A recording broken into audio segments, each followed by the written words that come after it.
Hi, I'm Matt Buell with M Buell Studio. And on behalf of Woodworking Network, you guessed it, this is your monthly Young Wood Pro suggestions from an old Wood Pro.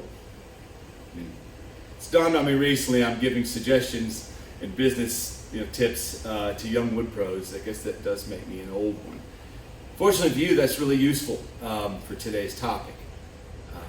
I write articles for the Woodworking Network as well, plug. You can go on their website and check them out. I've been writing them since January and we'll continue to do so this year. And a lot of times I make a reference to it's a marathon, not a sprint.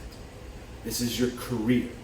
And that's really hard to wrap your head around, and I found in the beginning, because you're still learning what you can do, but I really encourage you to take a step back and think about what does this marathon, what do you want it to look like? What is your in-game career goals here? And everyone has different ones. There's no wrong and right necessarily. It's just only wrong if you're not willing to look at that and with self-honesty and ask yourself, where do I want to go? Because that's your map, right? Or that's kind of your anchor. When obstacles come up or temptations, yes, they happen to woodworking, I guess, they help you kind of just stay in the lane you need to be on to get where you need to go. But only you can define what that looks like. For me, it was furniture. I just want to have a really large body of work that shows high quality in craft and legacy. That's what my goal career-wise has always been. So in order to have a long-term legacy of work, some days my business choices are just based on, does this help me stay in business or does this put me at risk of not?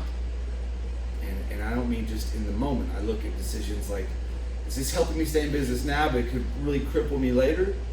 Because some moves I make in the now, or I could be really hindering down the road. So I try and be very careful and very prudent. I'll give you a couple examples. I don't invest in a lot of lumber. And I know that's not popular. And I get it. I'm a woodworker through and through.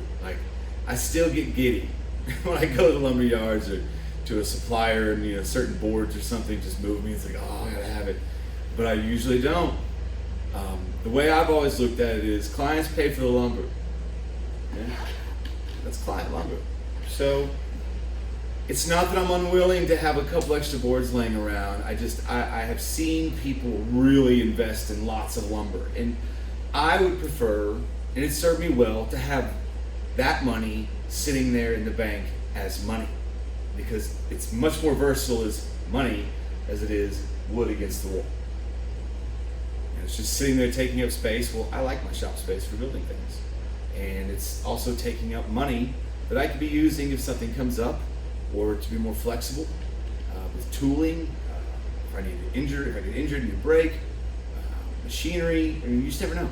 So I like that flexibility. It has served me very well. If you want to invest in lumber, that's yours. I get it. The other one I see a lot of woodworkers want to open up retail spaces, and that's great. If you can afford to do it, do you. There's been several times where I could have and looked at it and just always kind of didn't feel like it was a prudent move. Felt like I was serving two masters.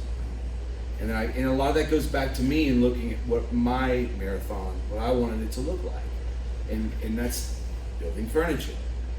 As long as I have clients in a shop, I'm in business. So I'm always looking at how can I make my workflow better, my shop better, can I upgrade machinery? I like my money to stay there. And especially in tandem with online. I mean, Instagram is pretty much a storefront. So for me, it's really, I'm getting that without having all the burden of hiring people, paying a lease or a mortgage. I like having that cash for more bandsaws. They always work. So the other thing that brings me to is employees. I have had employees at times. I still take on apprentices, but I'm really, really judicious about that too.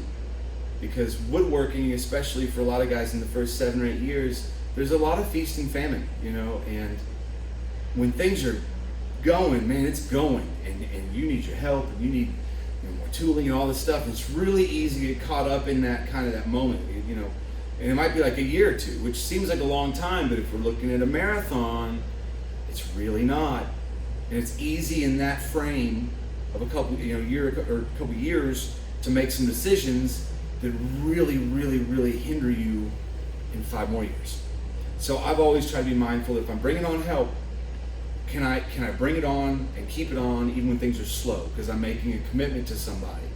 You know, they're choosing to work here, which means if they have families or they have a rent, that's my responsibility, right? I'm hiring.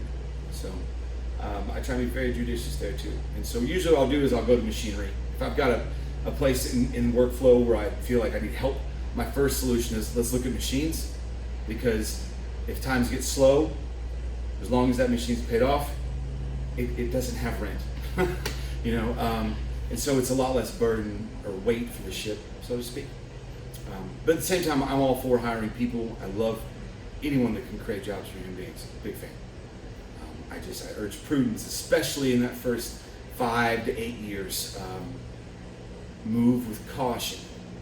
Cash in the bank is good. Flexibility is everything. And a lot of the decisions you're going to look at, the number one answer is, does this help me stay afloat, or does it add too much weight to my boat? Plain and simple. And you're going to probably flow and work a lot quicker and better, more accurate, with less stress. A light boat that's free just to go forward quickly is usually, in my experience, been better than one taking on lots of weight. So I want you to start getting in the habit of stepping back, at least weekly, and looking at your business and looking at the long view. Oh, great example. I have done this. I'll have massive jobs in. They can sometimes take up to 8 months. And I'll get so locked in on the work piece, which is probably why I'm good at my job, that I'll forget to keep up with my social media posts or marketing, or I'll allow like bids and stuff from other clients that have come in to sit a little longer than I should, right? And then all of a sudden I'll finish up this huge project and then it's crickets, and I'm like, why don't I have any other work in?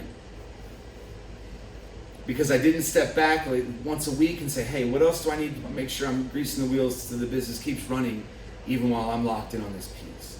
So it's so important to take a step back as a young wood pro and as a business owner, and always be mindful of the decisions you're making and your habits, and how are you fostering this culture that is mindful of the long-term view. Okay? All right, we'll see you guys next month.